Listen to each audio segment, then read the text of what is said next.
As-tu besoin d'un représentant autorisé pour immigrer au Canada? Tu as l'intention de venir au Canada et tu ne sais pas quel programme choisir. Tu te demandes si tu dois avoir recours à un cabinet d'avocats, un représentant autorisé, un consultant d'immigration canadienne et tu te poses bien des questions. Lorsque tu vas sur Internet, les informations sont multiples et tu as l'impression de ne pas avancer. De plus, autour de toi, tu entends des personnes qui disent qu'ils ont été arnaqués.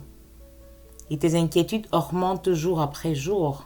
Ce que tu dois savoir, le Canada est une terre d'accueil et un pays qui a organisé son immigration dans un ensemble détaillé et précis, ce qui facilite l'immigration de plusieurs communautés dans le monde. Bienvenue sur ma chaîne, je suis Émilie et je te dis merci d'avoir ouvert cette vidéo. Si c'est la première fois pour toi, je te prie de regarder la vidéo jusqu'à la fin et de mettre le petit pouce positif si elle te plaît. Il me fera plaisir si tu t'abonnes, si tu partages et si tu actives la cloche de notification pour ne rien rater des rubriques d'Émilie. Faire appel au service d'un consultant en immigration est une bonne chose en soi, dans le sens où tu as quelqu'un en face de toi qui est totalement imprégné de l'immigration canadienne et qui peut te donner toutes les réponses aux questions que tu te poses.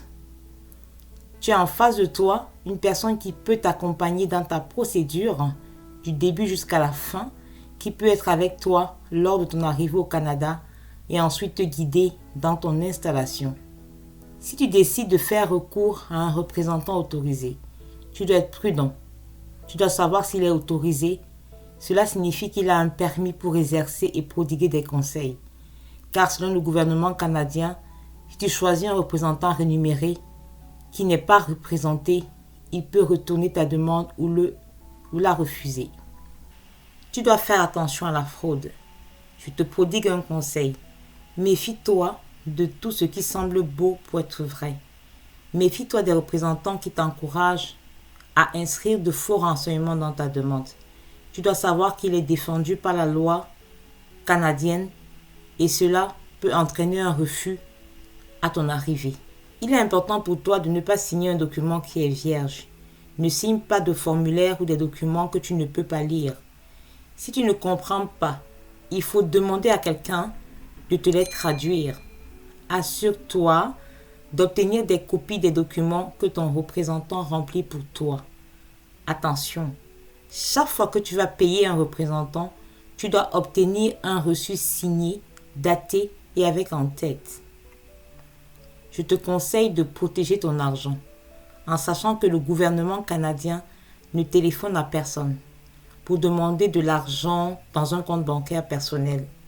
Le gouvernement canadien ne demande pas de transférer des fonds par l'intermédiaire d'une société de transfert d'argent du secteur privé. Les frais de traitement sont toujours en dollars canadiens et ils ne sont en aucun cas différents dans le monde. Ils sont identiques dans le monde entier. Voici ce qui concerne la décision de travailler avec un représentant autorisé.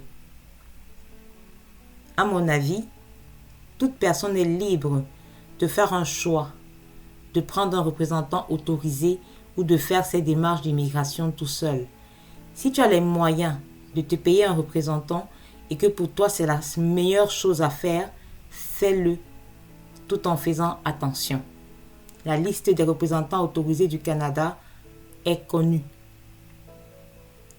Tu dois bien choisir le tien en fonction de ta bourse et de tes attentes. En deuxième lieu, tu dois savoir que le Canada, étant une terre d'accueil, a mis en place un système d'immigration qui permet à chaque personne de s'y retrouver.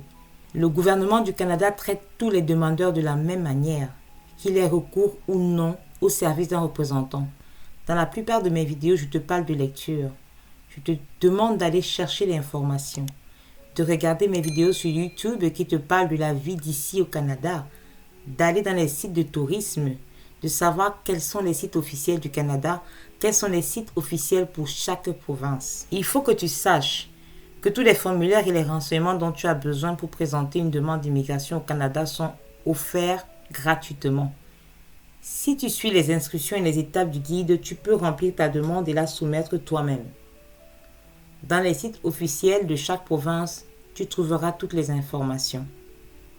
C'est vrai qu'il existe plusieurs programmes, Chaque province offre son programme et beaucoup de personnes n'aiment pas la lecture. C'est un fait.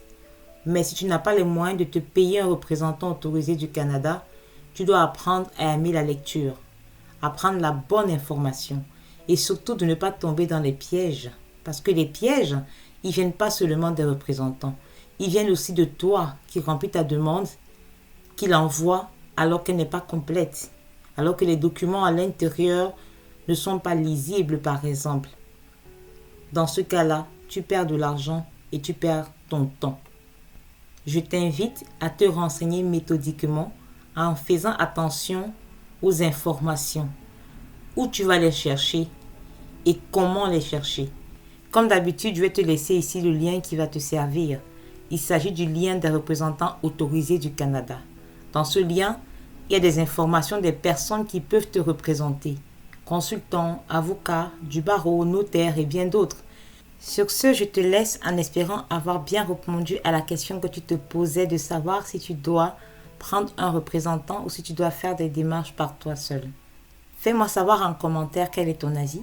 Surtout, n'hésite pas à me poser des questions. Je te remercie d'avoir regardé cette vidéo et d'avoir partagé mon expérience. Si tu aimes le contenu, mets le petit pouce positif, abonne-toi et n'oublie pas la cloche de notification. Je te laisse, surtout garde le sourire. À bientôt.